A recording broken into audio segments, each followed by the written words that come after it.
Assalamualaikum warahmatullahi wabarakatuh. Pemirsa Jambi TV dimanapun Anda berada, di malam hari ini spesial banget ya. Dalam kehidupan new normal, Jambi TV menghadirkan program terbaru, yaitu Podcast Jambi TV. Tentunya bersama saya, Rian Putra Hatta. Oke, di episode pertama, wah ini perdana nih ya. Pada malam hari ini kita akan kedatangan narasumber ya. Masih aku rahasiain karena narasumbernya agak jauh karena harus physical distancing ya. Oke, temanya yaitu dampak COVID-19 di tengah universitas yang ada di Provinsi Jambi, terutama di Kota Jambi. Nah, kita bakal ngobrol-ngobrol ringan lah ya, nggak terlalu berat. Cukup beban hidup aja yang berat ya.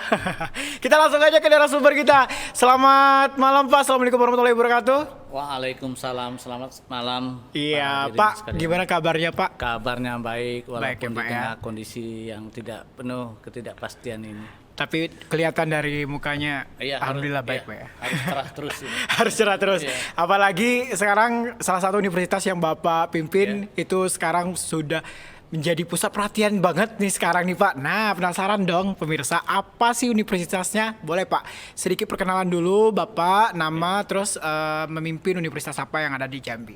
Terima kasih.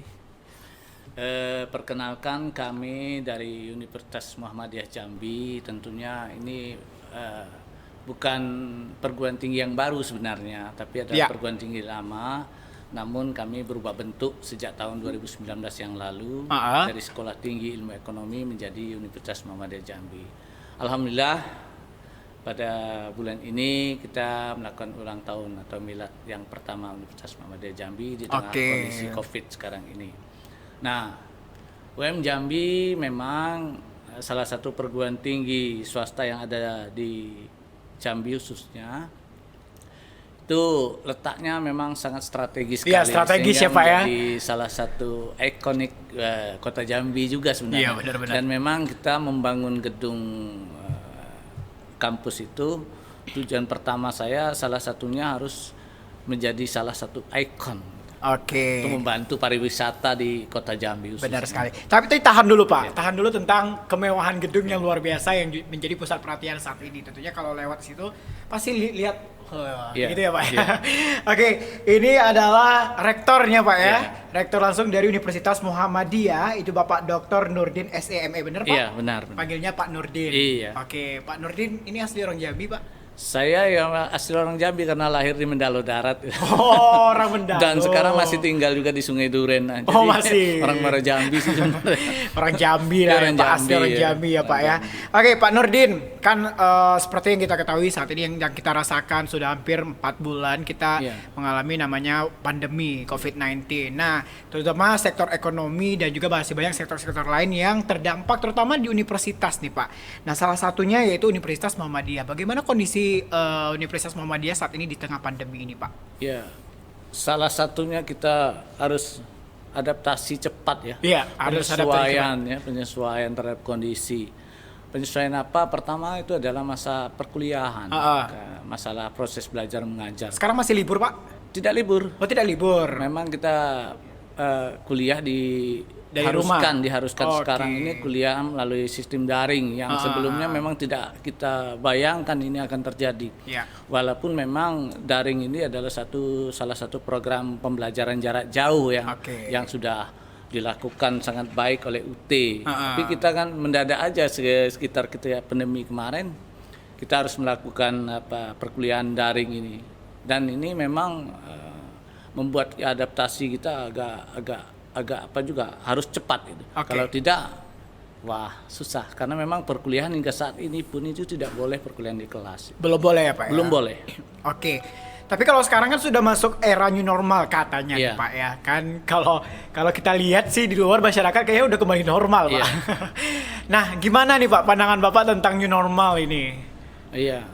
Kalau new normal saya agak mengatakan, kalau saya malah mengatakan ini adalah absensi ya, ketidakpastian juga sebenarnya. Benar-benar banyak yang rancu juga ya Pak ya. Kita. Tapi kalau kita melihat perilaku sekarang umumnya kita lihat sekarang orang sudah berani melawan COVID sebenarnya. Itu salah satu cara juga supaya COVID lari ya sebenarnya. Dia lihat manusia, Iya. udah nggak takut lagi sama Jadi- virus, jadi COVID-nya nanti yang Iya, nyerah ya jadi Pak ya. Semoga. sebenarnya new normal ini adalah kemampuan kita beradaptasi dengan Iya, kondisi benar. sekarang, karena ya di tengah COVID ini kita memang harus tetap survive ya, tetap hidup dan tetap kalau kami bilang itu perguruan tinggi harus survive, harus sustainable. Harus bertahan hidup dan harus dinamis, harus Benar. membangun berkelanjutan, harus dinamis betul. Jadi harus kita berdampingan dengan virus ya Pak ya. Berdampingan. Sekarang beradaptasi aja sekarang. Kasihan Pak, Kasihan. biasanya dampingannya sama pasangan, dan sekarang jomblo harus berdampingan sama COVID. virus corona. Tapi memang ya, ada perilaku dan ada kondisi yang memang mengharuskan kita mengadaptasi. Itu bukan hanya beradaptasi pasrah ya. benar. Kita harus melakukan tindakan yang konkret. Misalnya kami di kampus saja sekarang harus dalam kondisi misalnya protokol kesehatan itu memang kita jalankan betul. Ya, harus itu ya, kita Pak, ya. jalankan. Dan itu sebenarnya menambah juga pembiayaan ya bagi Iya. perguruan tinggi. Oke, jadi mulai protokol kesehatan mulai dari cuci tangan dulu Iya. ya Pak di depan, Iya, gunakan pemeriksaan masker, tes suhu tubuh juga gitu, Pak, ya. dan jaga jarak. Oke, tapi kalau untuk manajemen ataupun juga office itu tetap masuk ya Pak? Tetap masuk. Kemarin Oke. awalnya kita masih pakai SIP ya. Oh gitu. Pakai SIP, tapi sekarang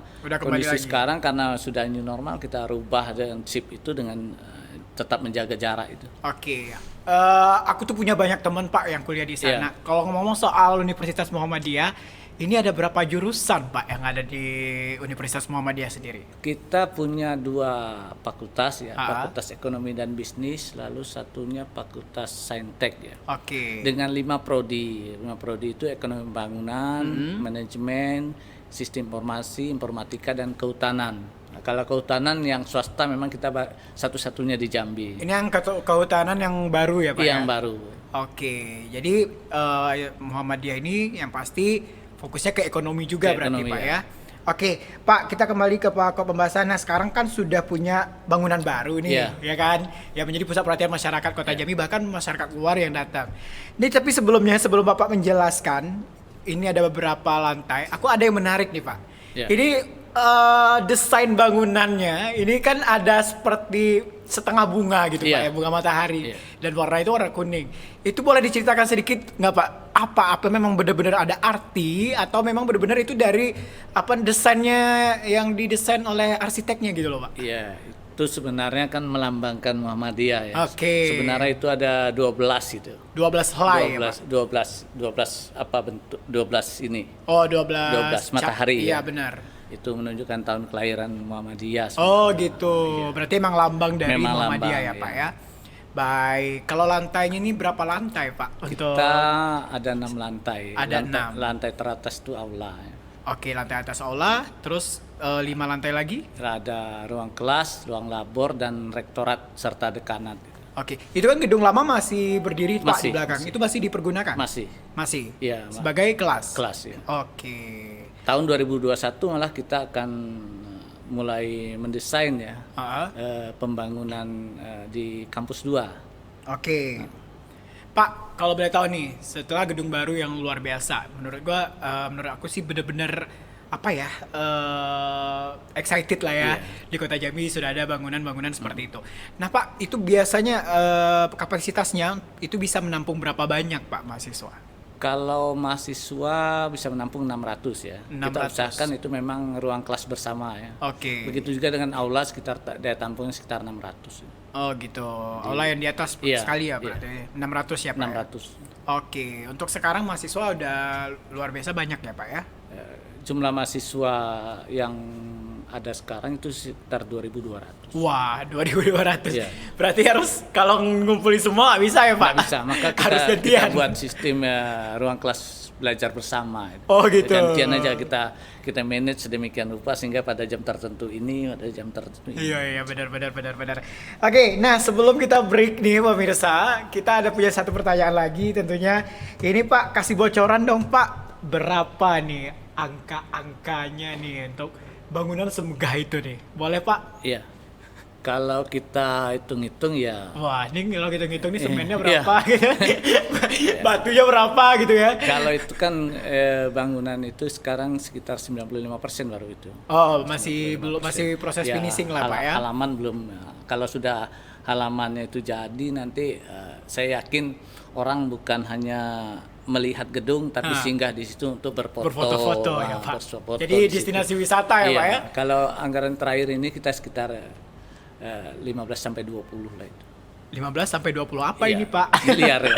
Oke, 15 sampai 20 miliar. Dan itu memang kita swakelola ya, Iya. swakelola artinya memang kita seluruh komponen itu memang fokus ke pembangunan. Jadi kami sebagai panitia segala macam itu tidak berbiaya. Oke. Jadi untuk itu memang bisa kita melakukan penghematan. Siap, tapi luar biasa excited Ya, dan terima kasih. applause juga untuk Universitas Muhammadiyah. Baik pemirsa, kita masih punya satu segmen lagi tentunya bersama Rektor Universitas Muhammadiyah Jambi. Di mana tentunya kita jangan kemana-mana, kita bakal balik lagi, don't go anywhere, kita bakal kembali tetap di podcast Jambi TV.